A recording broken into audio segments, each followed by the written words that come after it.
여러분 안녕하십니까? 희망부동산TV 호병구 공인중개사입니다.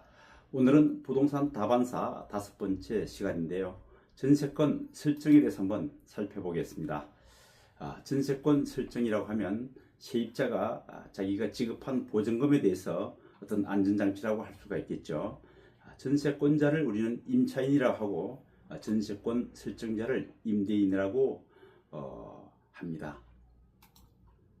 자, 전세권 설정 먼저 용어 정의를 한번 살펴보겠습니다. 전세보증금 반환을 보장받기 위한 등기 방식, 부동산의 전세권을 설정하고 등기부 등본에 기재하여 물건화, 채권을 물건화 시킴으로써 법적 권리를 명확히 하는 제도다, 이렇게 말할 수 있습니다. 전세권자는, 다시 말해서 임차인은 해당 부동산을 직접 사용할 권리, 우리 전문용어로 용익물건이라고 하죠. 직접 사용할 권리와 계약 종료 시 보증금 반환을 청구할 권리, 청구권을 함께 가집니다. 그래서 등기부상의 전세권 설정 등기를 함으로 해서 용익물건과 청구권을 가진다, 이런 얘기입니다. 자, 일반 전세와 전세권 설정을 한번 간단히 비교해 보겠습니다. 자, 법적 성격은 우리가 일반 전세 계약은 채권이라고 말할 수가 있고요. 전세권 설정을 하게 되면 물건화 이렇게 했죠. 물건이라고 볼 수가 있습니다. 자, 등기 여부는 일반 전세 계약은 등기가 되지 않는 것이죠. 불필요하고, 전세권 설정은 등기가 반드시 필요합니다.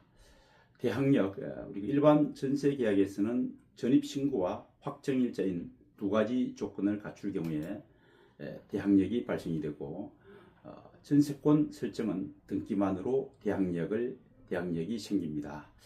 우선 변제권은 일반 전세계약에서 확정일자가 필요하고요. 우리 전세권 설정은 별도 설정이 필요하지 않다, 이렇게 말할 수 있습니다.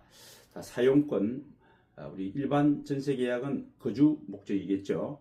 전세권 설정은 거주와 또 임대, 전대라고 하죠. 전대도 가능하다. 물론 임대인의 동의를 특해야 되겠지만은요.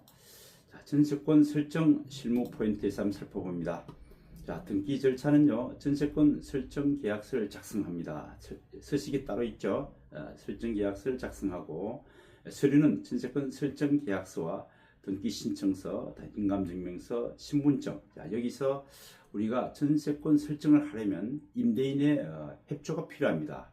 이와 같이 인감증명서라든가 인감도장이라든가 이런 부분들이 있어야 합니다. 그래서 임대차 계약을 해도 자기 돈으로 세를 들어가는 집이지만은 내 마음대로 할 수 있는 것이 이런 전세 계약이 되겠죠.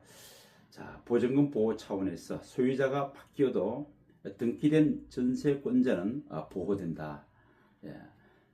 그 부동산에, 그 집에 전세권자로 공시를 해두게 되면 주인이 중간에 바뀌어도 내 권리를 찾을 수 있다, 이런 얘기겠죠.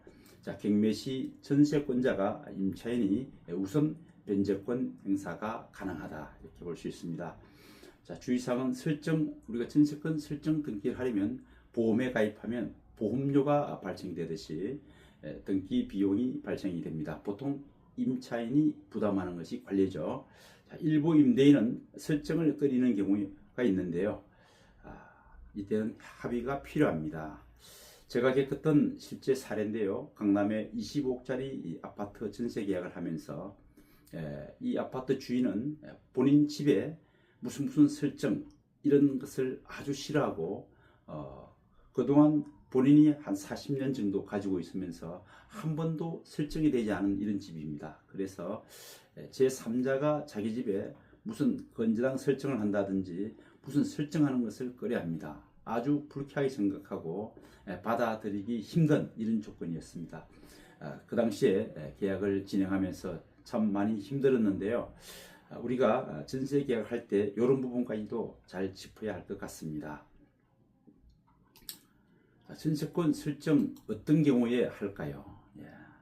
비용도 들어가고 좀 복잡하기도 한데, 그럼 어떤 경우에 전세권 설정 등기를 하면 좋을까요? 보통 한 4가지 정도로 분류해 볼 수가 있습니다. 보증금이 크다고 생각되는 경우, 물론 기준은 없습니다만 본인이 판단할 때 내가 지급하는 전세 보증금이 어떤 맥스 이상 금액이 된다고 판단되면 설정을 해놓는 것이 가장 안전하다고 볼 수 있습니다.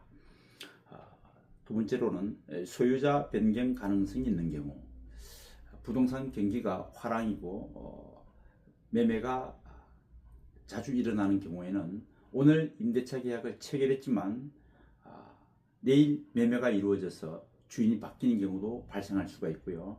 내가 체결했던 임대차 기간 내에 주인이 바뀌어서, 물론 개업 공인중개사를 통해서 중개를 체결한 계약인 경우에는 중간에 이렇게 역할을 하기 때문에 크게 놀라지 않는데, 중간 역할이 없고 나중에 임대차 기간이 만료가 돼서 주인이 변경된 부분을 뒤늦게 알고 당황하거나 황당한 경우를 겪는 사람들이 종종 있습니다.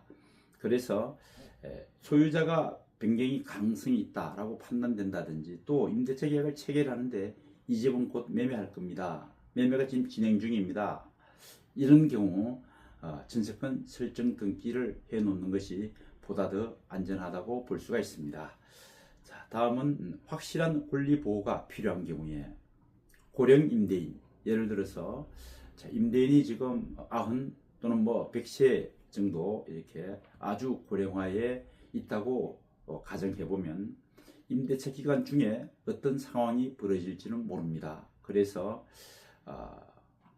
전세권 설정 등기를 해놓게 되면 혹시라도 돌발 사고가 일어난다든지 예상치 못한 사고가 일어났을 때 내 권리를 정확하게 주장할 수 있다. 그래서 고령 임대인, 또 법인 임대, 법인들도 마찬가지죠. 법인들도 파산 신고를 한다든지, 또 불확실한 사태가 벌어졌을 때 그 공부상의 전세권 설정 등기를 함으로써 임차인의 권리를 찾는 것이죠.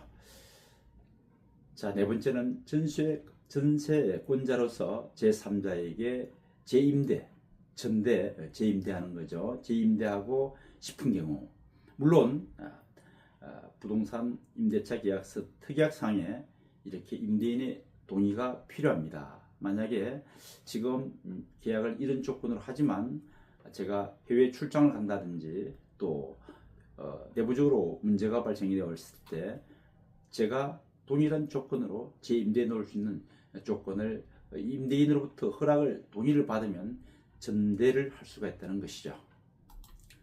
자, 오늘은 전세권 설정에 대해서 한번 살펴봤습니다. 여러분, 희망부동산 TV에서 부동산 다반사 콘텐츠에서 우리가 일상에서 부동산 지식, 부동산 상식이라고 할까요? 중개사고, 이런 부분들, 또 판례라든가 우리하고 밀접한 이런 내용들을 발췌해서 매주에 1회씩 유튜브를 통해서 방송을 내보내고 있습니다. 시청하시는 분들은 실생활에서 많은 도움이 있을 것으로 봅니다. 끝까지 시청해 주신 여러분 고맙습니다.